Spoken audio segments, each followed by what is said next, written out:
నమస్తే people, welcome back to explore with Malesh. తమిళ చూసి మీకు అర్థమైంది అనుకుంటా. ఎస్, కొన్ని అప్డేట్స్ అయితే వచ్చాయన్నట్టు. బేసిక్లీ విజిట్ వీసా మీద మన వాళ్ళు ఎందుకు వస్తారంటే చాలా దుబాయ్కి జాబ్స్ కోసం అన్నట్టు.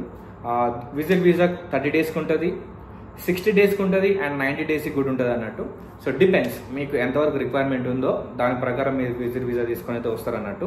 ఇప్పుడు కొత్తగా వచ్చిన అప్డేట్స్ ఏంటంటే ఇన్సూరెన్స్ గురించి అన్నట్టు. అంటే మీరు వీసాకి అప్లై చేసినప్పుడు మీకు వీసా వచ్చేటప్పుడు బై డిఫాల్ట్ మీకు ఇన్సూరెన్స్ కూడా దాంతో యాడ్ అయ్యి వస్తుంది అన్నట్టు.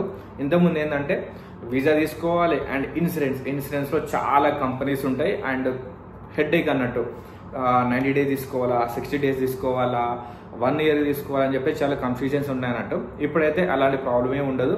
మీరు వీసా ఎన్ని రోజులుగా తీసుకున్నారో దాని ప్రకారం మీకు ఇన్సూరెన్స్ కూడా వస్తుంది, దానికి అమౌంట్ కూడా పే చేయాల్సిన సిచ్యువేషన్ అయితే ఉందన్నట్టు. కొంచెం ఈజీ అంటే కొంచెం ఫ్రెండ్లీగా మన ఈ Dubai government visit visa thing అనేది ఇప్పుడు ఆపరేషన్ అయితే వచ్చేసింది అన్నట్టు. ఇది కొత్త అప్డేట్. సో మనం స్టెప్ బై స్టెప్ మాట్లాడుకుందాం సో దట్ క్లారిటీ అయితే ఉంటుంది అన్నట్టు. బేసిక్లీ మనం ఎయిర్పోర్ట్లో ఎలాంటి ప్రాబ్లమ్స్ ఫేస్ చేయకుండా ఉండాలంటే మీరు దుబాయ్కి వచ్చాక అక్కడ ఇమిగ్రేషన్ దగ్గర కొన్ని సర్టిఫికేట్స్ అడుగుతారు, కొన్ని డాక్యుమెంట్స్ అడుగుతారు అన్నట్టు. అవి మీరు ఖచ్చితంగా చూపించాలి. అండ్ ఏదైనా మిస్ అయిందంటే వెంటనే మిమ్మల్ని అయితే మళ్ళీ డిపోర్ట్ చేస్తారు అండ్ దుబాయ్కి రాకుండా 1 ఇయర్ 2 ఇయర్ బ్యాన్ కూడా చేస్తారు అన్నట్టు. సో ఇలాంటి మీరు ప్రాబ్లమ్స్ ఫేస్ చేయకుండా అంటే స్టెప్ బై స్టెప్ ఈ ప్రొసీజర్స్ ఫాలో అవ్వండి సో దట్ మీకు ఎలాంటి హెడ్ఏక్ అయితే ఉండదు అన్నట్టు దుబాయ్ ఎయిర్పోర్ట్లో. ఫస్ట్ వచ్చేసి ఎయిర్ టికెట్ అన్నట్టు. అంటే మీరు దుబాయ్కి వస్తున్నారు, ఎన్ని రోజులు ఉంటారు అండ్ దాంతోపాటు ఎప్పుడు వెళ్ళిపోతారు అని చెప్పేసి మీ ఎయిర్ టికెట్ అనేది ఖచ్చితంగా ఉండాలన్నట్టు. అంటే మీరు రావడం అండ్ మళ్ళీ వెనక పోవడం ఈ 2 టికెట్స్ అయితే ఖచ్చితంగా ఉండాలి. బేసిక్లీ ఏంటంటే చాలా మంది ఈ డమ్మీ టికెట్ ఏంటంటే అన్ని చోట్ల పనిచేయదు. దుబాయ్ గవర్నమెంట్ ఆ ఫ్లైట్ టికెట్స్ని కన్ఫర్మ్ చేస్తుంది, చెక్ చేస్తుంది. ఇన్ కేస్ అది బరాబర్ వాళ్ళకు సిస్టంలో చూపెట్టకపోతే డమ్మీ టికెట్ అని చెప్పేసి మిమ్మల్ని అయితే వెనుకకైతే పంపిస్తారు అన్నట్టు. సో ఈ తప్పు చేయకండి. అండ్ ఇంకొకటి వచ్చేసి మీ పాస్పోర్ట్ అన్నట్టు. ఏంటంటే అట్లీస్ట్ 6 months వ్యాలిడిటీ అనేది మీ పాస్పోర్ట్లో ఉండాలి. అంటే మీరు ఏ డేట్ అయితే దుబాయ్కి వస్తున్నారో ఆ డేట్ నుంచి అట్లీస్ట్ 6 months అనేది మీ పాస్పోర్ట్ ఎక్స్పైరీ అవ్వకుండా ఉండాలి. ఇది ఖచ్చితంగా చూసుకోండి. ఇన్ కేస్ 3 months ఉన్నా, 4 months ఉన్నా, 5 months ఉన్నా సరే కానీ ఎయిర్పోర్ట్లో మిమ్మల్ని ఆపే ఛాన్సెస్ అయితే ఉన్నాయన్నట్టు.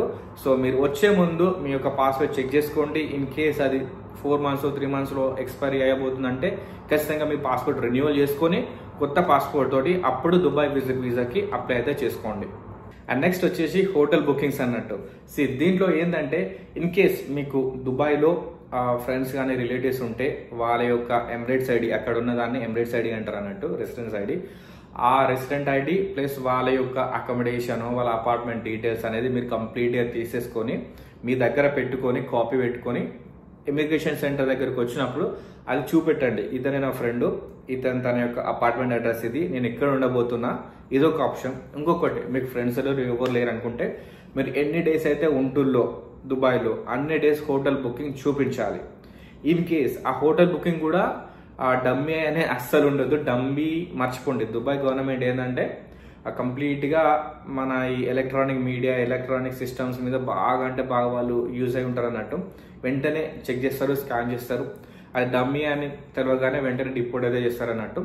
సో డమ్మీని యూజ్ చేయకండి. మీరు ఎన్ని రోజులైతే దుబాయ్లో ఉంటారో అన్ని డేస్కి హోటల్ బుకింగ్ అనేది ఖచ్చితంగా చూపించాలి. మీరు 1 month ఉంటారా, లేకపోతే 1 week ఉంటారా, 15 days ఉంటారా, 2 months ఉంటారా, 3 months ఉంటారా, it's completely depend on you. But మీరు హోటల్ బుకింగ్స్ కూడా ఖచ్చితంగా చూపించాలి. ఇఫ్ నాట్ మీ యొక్క ఫ్రెండ్ అపార్ట్మెంటో రెసిడెంటో ఏదో ఒకటి వాళ్ళకి చూపించాలి. Then only you will get access to enter into Dubai. Last requirement ఏంటంటే డబ్బులు. అట్లీస్ట్ మీరు 1 month కోసం దుబాయ్కి వస్తున్నా విజిట్ వీసా మీద మీ చేతిలో అట్లీస్ట్ 3000 దర్హమ్స్, అంటే దుబాయ్ కరెన్సీ దర్హమ్స్ అంటారు అన్నట్టు. అట్లీస్ట్ 3000 దర్హమ్స్ అయితే మీ చేతిలో ఉండాలి. అండ్ ఇన్ కేస్ మీరు 2 months కోసం వస్తున్నా అయితే అట్లీస్ట్ మీ చేతిలో 5000 దర్హమ్స్ అయితే ఉండాలి. అంటే 5000 దర్హమ్స్ అంటే 1,20,000, మన ఇండియన్ కరెన్సీలో 1,20,000 సంథింగ్ చేంజ్ అయితే ఉంటుంది అన్నట్టు.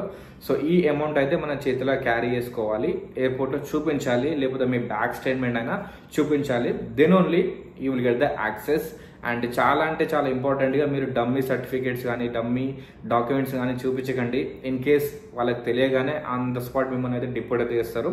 ఐ హోప్ ఈ వీడియో మీకు కొంచెం ఇన్ఫర్మేషన్గా ఉందని అనుకుంటున్నాను.